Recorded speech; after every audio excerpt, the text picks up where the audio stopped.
Michel Morin.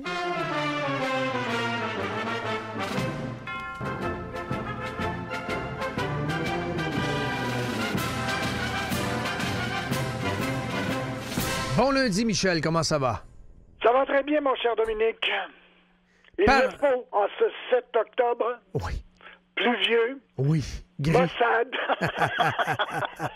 Gris et peut-être venteux ou assez venteux pour faire aller les moulins à vent qu'on va installer, là.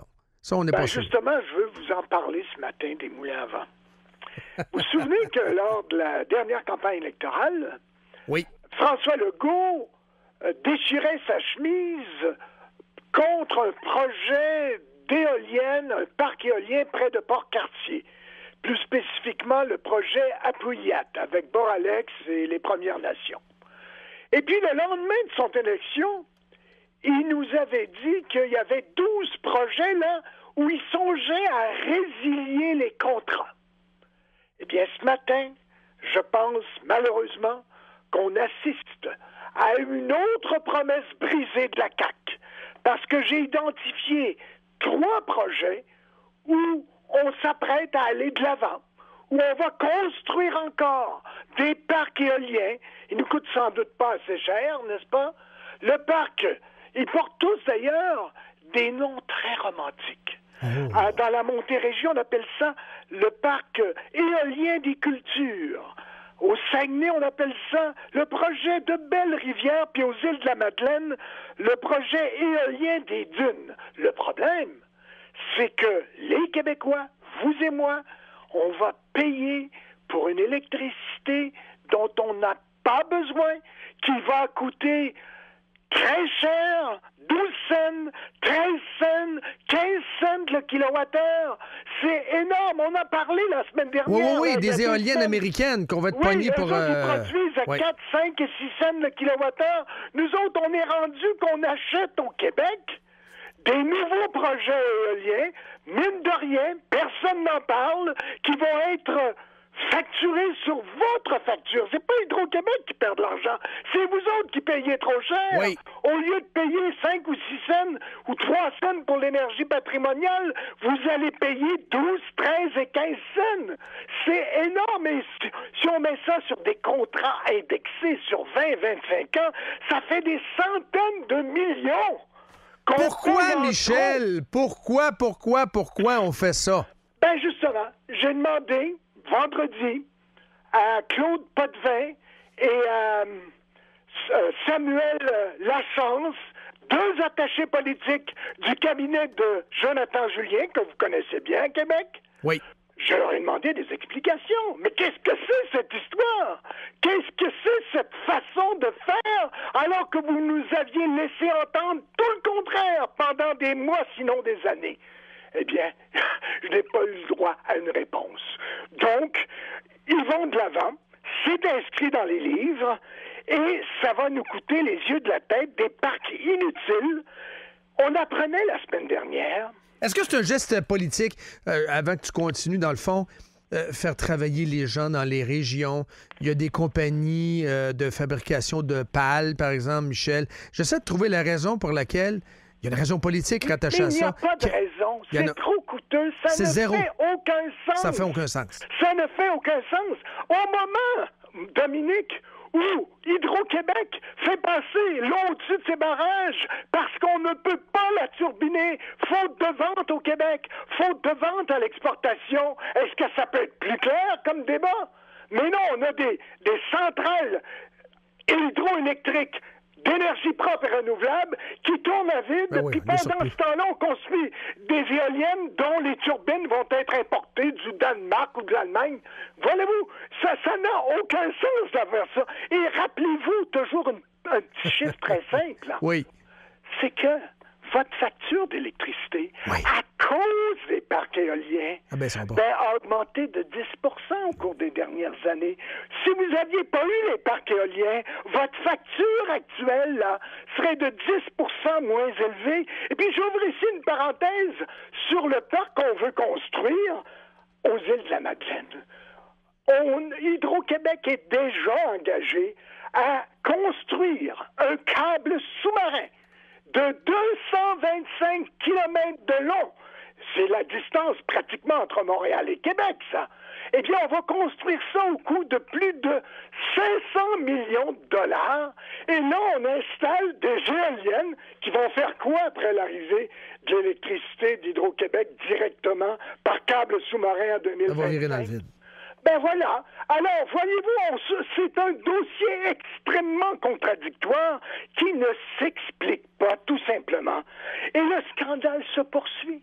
Voyez-vous, d'un ministre à l'autre, d'un conseil d'administration d'Hydro-Québec à un autre. Mais moi, ce que je vois dans en avez-vous vu un qui a démissionné du conseil d'Hydro-Québec? Jamais.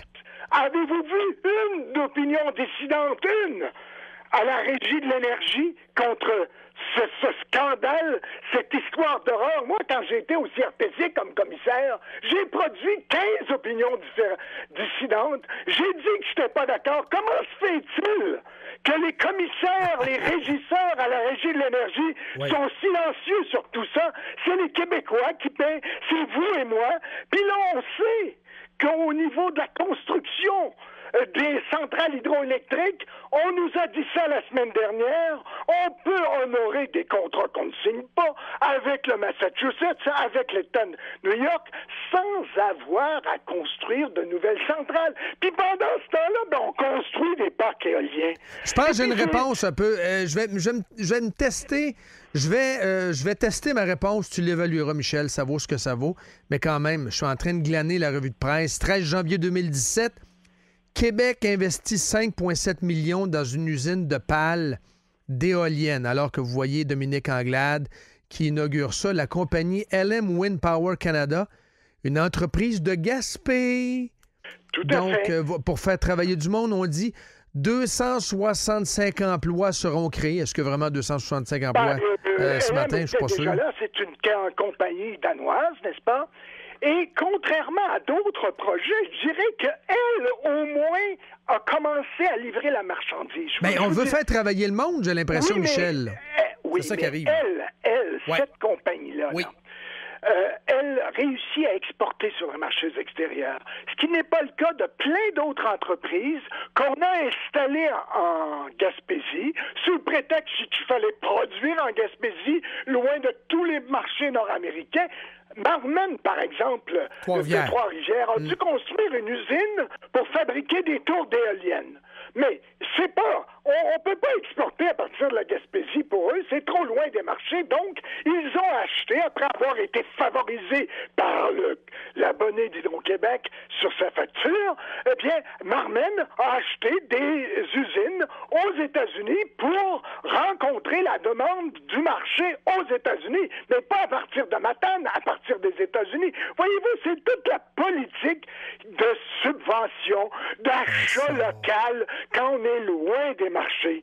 Et puis là, ce qu'on apprend, ça fait partie d'une conjoncture globale. Oui. Vous savez que François Legault, avec le projet de loi 34 dont on a déjà parlé, veut maintenant, non seulement il ne rembourse pas les trop perçus d'Hydro-Québec, mais il veut en ajouter 500 millions d'ici 2025. Et en plus, il veut maintenant, alors que les 4 dernières années, on a eu des augmentations de tarifs inférieures à l'inflation, il veut maintenant que les Québécois paient au moins l'inflation, qu'il y ait au moins des augmentations de tarifs au niveau de l'inflation. Eh bien, c'est tout ça qui se passe. Et devant la régie, il y a un débat actuellement.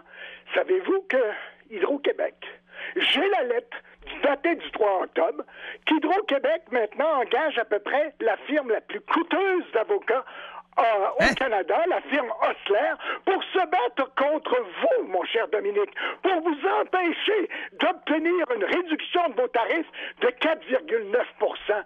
C'est ça qui se passe actuellement. Les droits perçus qu'on ne rembourse pas, les augmentations au niveau de l'inflation, c'est ça qui se passe actuellement. On va le donner aux avocats au lieu de le donner aux citoyens. Oui, exactement. Et un ministre qui défend Hydro-Québec plutôt que les citoyens, Jonathan Julien, pour ne pas le nommer. Alors donc, Hydro-Québec... Combien sur 10 tu lui donnes, lui, le ministre? C'est moins de 3.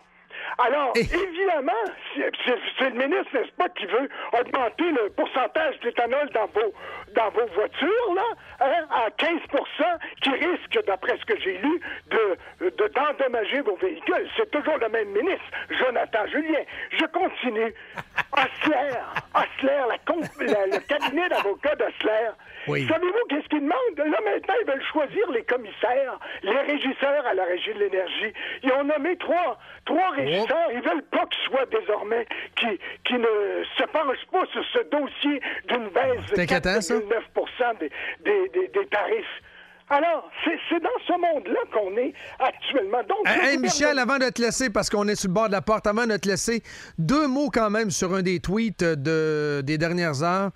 La péréquation. Ça va très bien, la péréquation pour le Québec. Peut-être 2-3 mots là-dessus pour finir, Michel, si tu permets. La péréquation.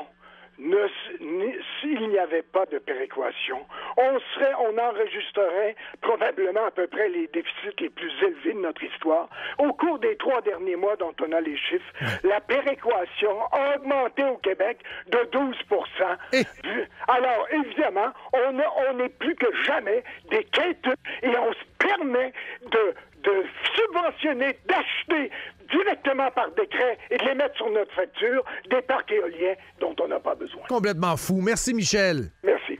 En feu, merci. En feu, merci.